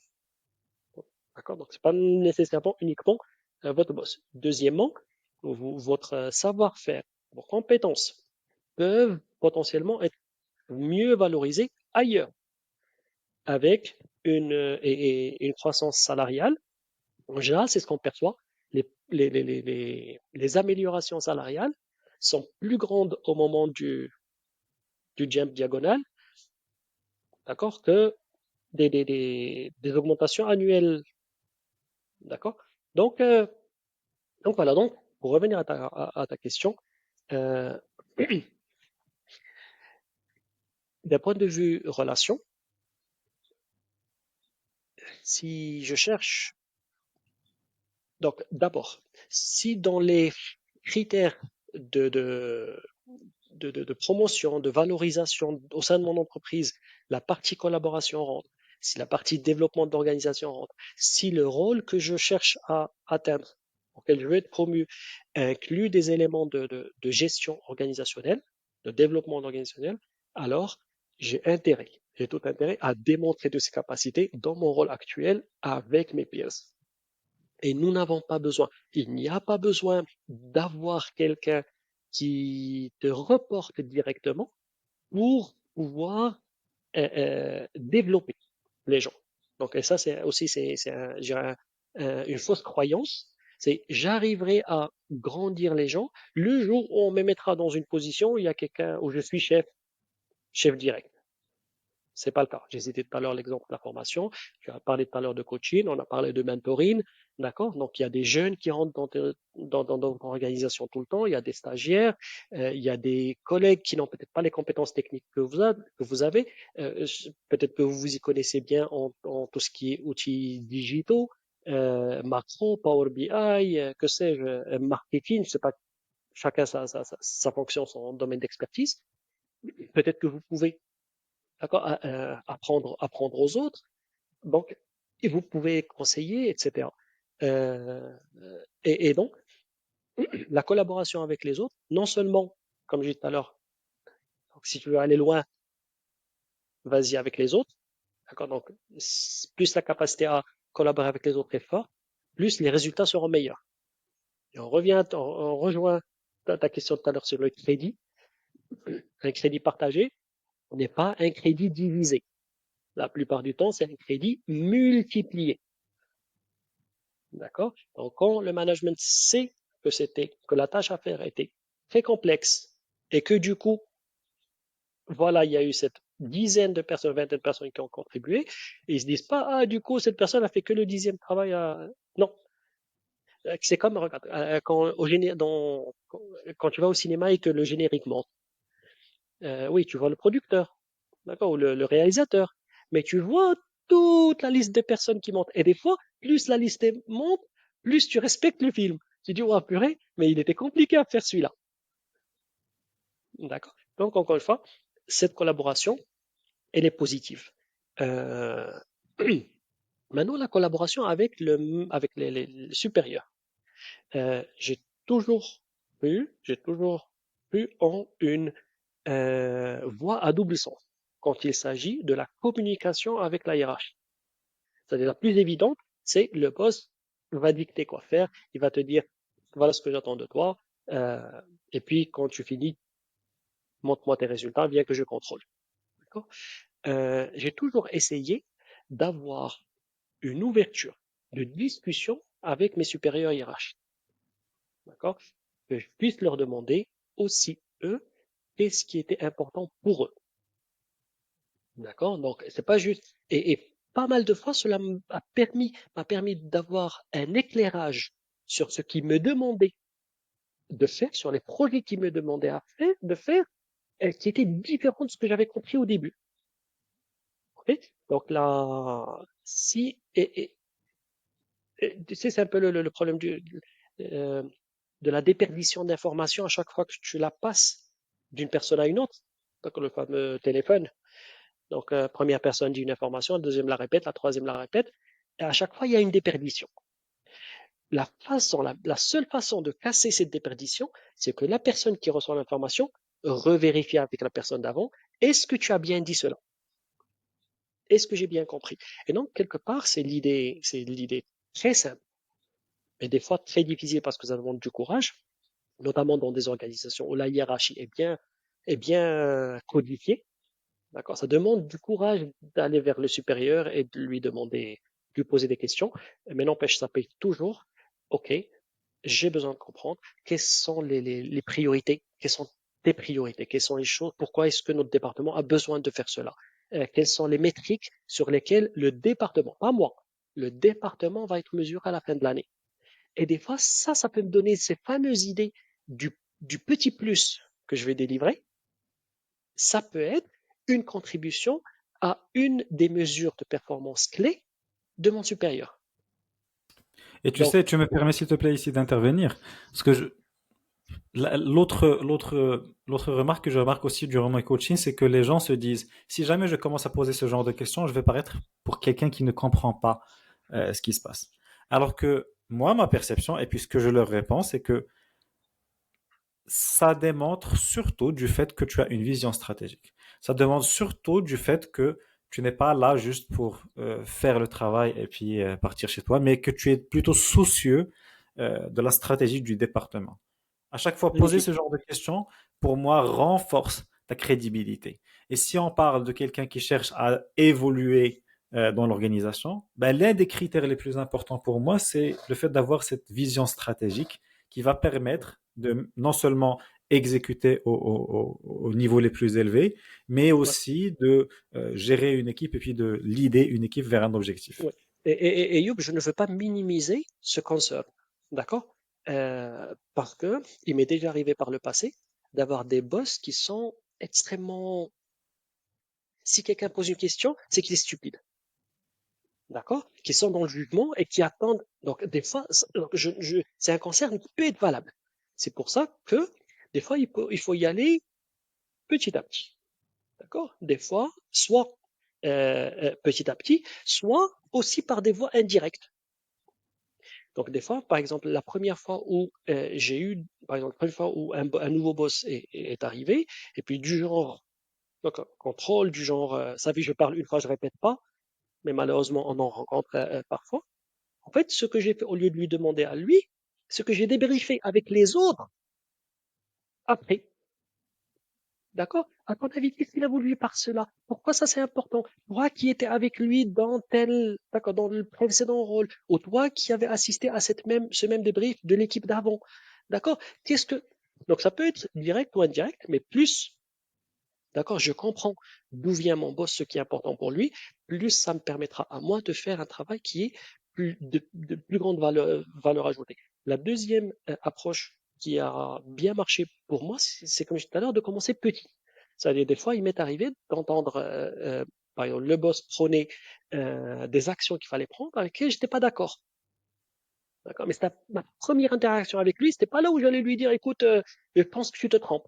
Sachant que je ne l'ai pas encore jugé. Je ne sais pas si c'est le genre de personne qui va être ouvert à la discussion, qui va l'apprécier comme capacité d'avoir une vision stratégique, quelqu'un qui ne dit pas oui tout le temps, ou au contraire, quelqu'un qui va, d'accord, qui va se fâcher, qui va pas avoir donc l'ouverture d'esprit nécessaire pour m'expliquer. Et donc, en fait, ce que j'ai fait, j'ai tourné la même question, non pas de façon à le critiquer, mais dire est-ce que nous ne devrions pas rajouter des éléments d'éducation parce que certaines personnes pourraient mal interpréter ou pourraient penser que. D'accord? Et là, il dit ah oui, c'est vrai, surtout que ce que nous voulons vraiment, c'est ça, ça, ça et ça. Donc, je reviens au point tout à l'heure de quand on fait face à un problème, considérons-le comme une contrainte. C'est j'ai besoin d'avoir plus d'informations, j'ai besoin de communiquer à mon boss, je veux que d'ici quelques semaines, quelques mois, je crée cette avenue à double sens où je peux lui poser des questions, je peux lui donner mon avis, je peux lui dire si je suis pas dans quelque chose, mais je vais y aller. D'accord? Soit à pas mesurer, le temps de jauger la personne, ok? Et que c'est pas quelqu'un qui casse les gens, ou alors je vais demander d'une façon indirecte. D'accord? Parce que des fois, vraiment, il m'est arrivé, moi, des fois, d'arriver à avoir un supérieur qui est directement, si tu veux, deux ou trois niveaux hiérarchiques au-dessus de moi. D'accord? Donc, c'est-à-dire que la personne, vraiment, il a l'habitude que tout aille très vite. Et moi, j'arrive petit jeune, et je comprends absolument pas dans quel environnement est-ce que. C'est pas à lui que je vais poser la question. Je pose aux autres, mais je m'assure avant de commencer que j'ai fait cet effort, d'accord, de compréhension, de vérification. Et puis petit à petit, comme on a dit alors, à partir du moment qu'on estime que c'est quelque chose est important et qu'on s'assure que chaque semaine on avance de façon significative vers vers cet objectif, on y arrivera. Que ce soit la collaboration avec les autres, collaboration avec le management, le fait d'arriver à une position de lieutenant et de la mériter avec son supérieur hiérarchique, le fait d'arriver à une promotion, etc. Et je pense que on n'a pas assez donné de temps à cette position de lieutenant parce que je pense que c'est quand même un élément central dans ta manière de voir les choses et puis dans la mienne Ouais. aussi. Il y C'est une a... semi-promotion. Ok. Ça peut s'appliquer à certaines personnes. Donc, ce que je vais dire maintenant, si certaines personnes, certains de nos auditeurs pensent qu'elle ne s'applique pas à eux, fine, je l'admets tout à fait. Mais pour certains, peut-être 40% des auditeurs, il y a la possibilité de réaliser, comme si au lieu que la promotion soit une grande marche, on peut avoir la partager en deux. Et la partager en deux, si je veux devenir général, euh, je peux viser le fait d'être lieutenant. D'accord? Et donc, est-ce qu'il est possible de devenir, par exemple, si je vise la position de mon boss, et que, par exemple, imagine mon boss est dois changer de rôle dans 1 an, 2 ans, et puis je suis parmi les prétendants à cette fameuse position, d'accord? Donc d'un, je dois me sortir du lot, et deuxièmement, euh, idéalement, si mon boss pouvait me recommander, d'accord, si le boss me recommande, je sais que ça va être un avantage hyper important par rapport au reste de la concurrence, d'accord? Donc la plupart du temps, c'est pas le boss lui-même qui va choisir son remplaçant, il va y avoir un comité. D'accord? Donc, à 1 ou 2 niveaux hiérarchiques supérieurs, mais la recommandation va compter. Sa recommandation va compter. Et donc là, plus j'arrive à. Donc, la promotion ne viendra que dans 2 ans, mais qu'est-ce que je peux faire tout de suite? Est-ce que je peux viser dans les 3, 6 mois une position de lieutenant? Besoin de celui, en fait, qui va comprendre, qui va l'aider, qui va être peut-être, qui va lui mériter cette position de bras droit. D'accord? Et comment cela se fait? Ben justement, des fois, quand on arrive à lui donner du feedback qu'il n'a pas, des fois, parce que nous, on est dans les tranchées. D'accord? Nous, on est en train de faire le travail. Des fois, le boss, avec toute sa bonne intention, ne voit pas comment c'est pris. Des fois, et il m'est arrivé cela plein de fois, le supérieur hiérarchique vient, le boss vient, il fait un déploiement, voilà comment ça va être. Et puis, c'est bon, tout le monde dit oui, tout le monde sourit, mais quand il part, la salle explose. Mais comment il nous fait ça? Mais c'est pas possible, d'accord? Et des éléments qui ressortent qui ne sont pas d'accord. Et des fois, même moi, je ne suis pas d'accord avec quelque chose qu'il a dit, d'accord? Mais je vais pas lui dire en plénière. Après, à tête reposée, je lui ai dit, écoute, je comprends la direction. Maintenant, il y a des écueils possibles qui pourraient être, par exemple, comment est-ce qu'on considère le fait que ça s'applique aux jeunes, aux seniors? Comment est-ce qu'on s'applique? Comment est-ce qu'on va mesurer? Mais quelle que soit la situation. Voilà 1 ou 2, 3 écueils potentiels. Tout d'abord, je ne citerai pas de nom, d'accord? La position de lieutenant, c'est pas l'espion de la direction, c'est pas l'idée. Non, c'est quelqu'un qui va arriver à lui rajouter de l'intelligence, il va rajouter de l'intelligence à la réflexion du boss, parce que parce que il a les pieds il a les mains dans le cambouis, il a les pieds dans les tranchées. Et donc, il peut apporter un élément, ou parce que ça va être la personne qui est directement en contact avec les fournisseurs, d'accord? Donc, le boss, je suis d'accord. Mais que dirais-tu plutôt de le faire en 2 étapes au lieu de 3? Pourquoi un Big Bang? D'accord? Mais je vais le faire en one-to-one de façon à enrichir sa réflexion. Grâce à ce que tu mentionnais tout à l'heure, grâce à ma vision stratégique et à ma connexion avec l'organisation, avec les, et pour moi-même, ayant été donc, le supérieur hiérarchique pendant pas mal d'années, j'apprécie quand il y a ce feedback qui vient et, comme je dis, qui améliore, qui augmente mon intelligence. D'accord? Et ces gens de personnes, surtout quand ils font d'une façon respectueuse, d'une façon d'accord, où c'est formulé de façon à ce que ce soit pour le bien général. Yeah, D'accord? C'est pas parce que eux, ça les dérange qu'ils aient eu plus de travail que d'autres.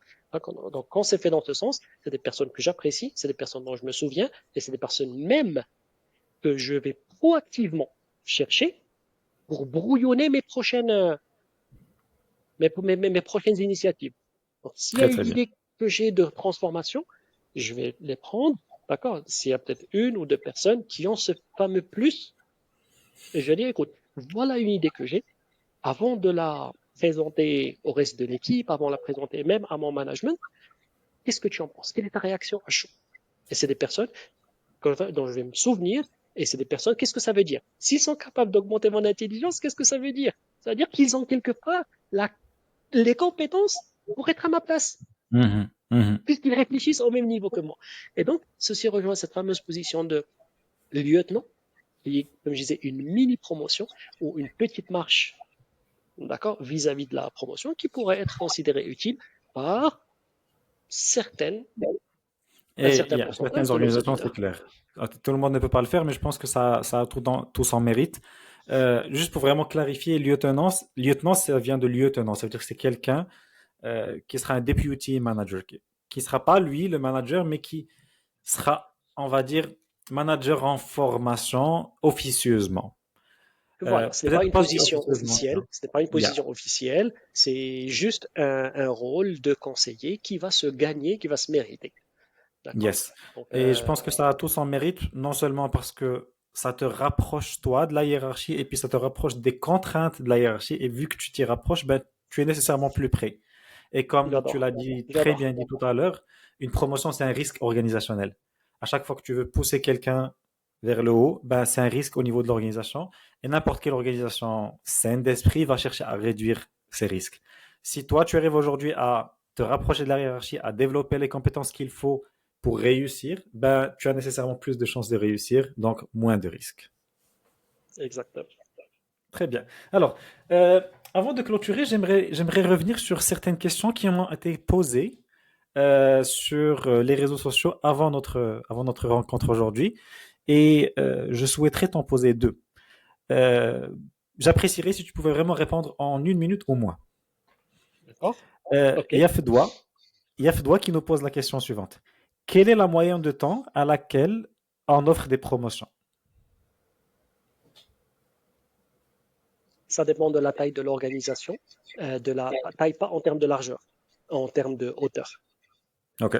Plus le niveau plus le niveau de layer, de couche est important, plus la durée va être rapide. Plus ça va être une organisation flat, plus la durée va être courte. Le deuxième facteur, c'est le temps de moyen dans l'organisation. Si l'organisation retient ses employés pendant longtemps, la durée de promotion va être plus lente. Si l'organisation connaît des rotations fréquentes, cela accélérera la fréquence des promotions. Pourquoi? Parce qu'il y a des rôles qui se libèrent plus vite.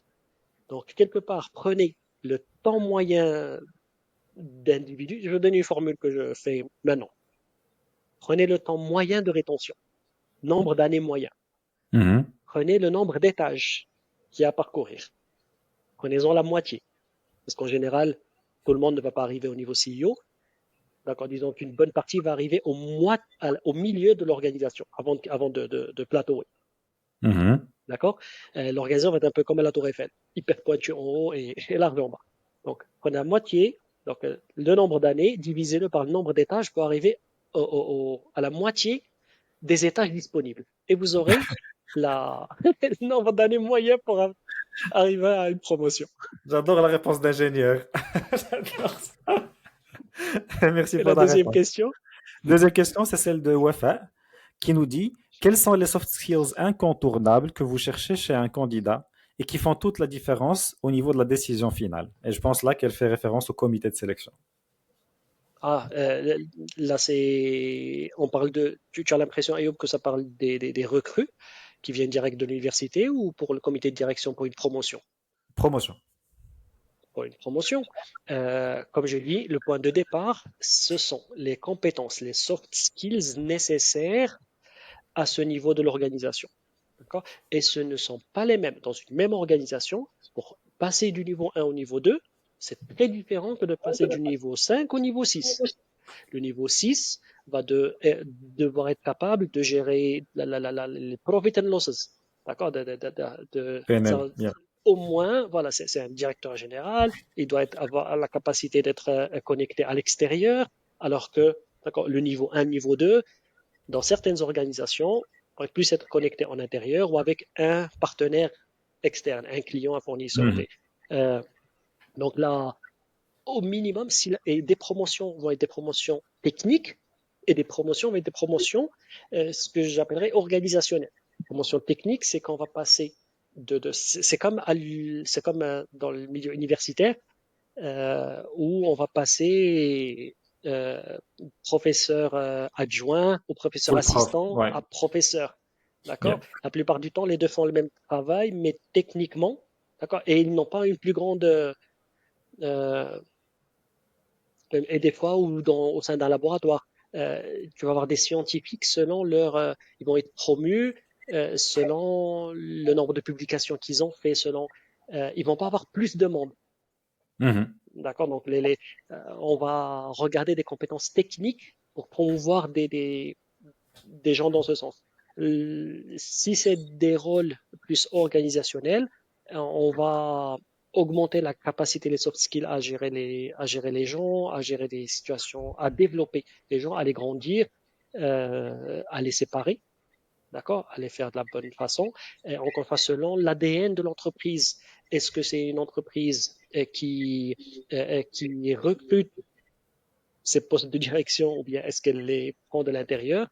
euh, la capacité même des supérieurs va être, les compétences vont être différentes. Et il y a plusieurs facteurs qui vont déterminer quelles sont les compétences. Personnellement, si devais moi en choisir, je prendrais l'intelligence émotionnelle, je prendrais le leadership, d'accord, la prise d'initiative. C'est quelqu'un qui, c'est la capacité à ne pas laisser, à laisser une organisation meilleure ou dans une meilleure position quand on la quitte que quand on l'a Mhm. trouvée. D'accord? Pour moi, c'est ça le leadership, c'est ça la prise d'initiative. Donc c'est quelqu'un qui a cette capacité à dire il faut que ça s'améliore, il faut qu'on aille de l'avant. D'accord? Qui est l'intelligence émotionnelle pour savoir lire les gens, la situation et du coup trouver le bon chemin pour y arriver. D'accord? Parce que si c'était facile, les autres l'auraient déjà fait. D'accord? Donc la plupart des changements sont des changements compliqués. Il faut savoir lire la carte pour arriver à avancer. 80% de la carte et c'est le facteur humain. Il y a aussi une grande différence dans les entreprises qui sont des entreprises de biens par rapport à des entreprises de services, purement de Mhm. services, parce que celle-ci, la machine de production, c'est l'humain. Si on considère par exemple une boîte de conseil ou d'audit, la machine de production, c'est l'humain. Et donc, il y a besoin d'être capable de presser le citron. D'accord, parce que de faire tourner la machine, on pense à capacité, c'est de la même façon que les industriels pensent à capacité, utilisation de la capacité, comme étant comment je peux faire tourner ma machine 24 heures sur 24, 7 jours sur 7. D'accord. Quand on passe dans des entreprises, des industries, c'est l'humain qui représente le facteur de production. Euh, il va y avoir des compétences à gérer le projet, à gérer la capacité d'utilisation de l'humain. Et où est-ce que tu penses Et qu'elle pourrait, malheureusement, ceci elle, donne. où est-ce Uh-huh. que tu penses qu'elle pourrait, elle, chercher ses compétences dans son organisation à elle? Ah, c'est ce que j'ai dit tout à l'heure. D'abord, c'est quel est le rôle auquel elle voudrait arriver. Et deuxièmement, pour ce rôle, ou pour ce genre de rôle, quelles sont les compétences qui sont recherchées, ou bien, comme j'ai dit, ça peut être même des questions directes à des personnes qui sont déjà à ce niveau-là. Mhm.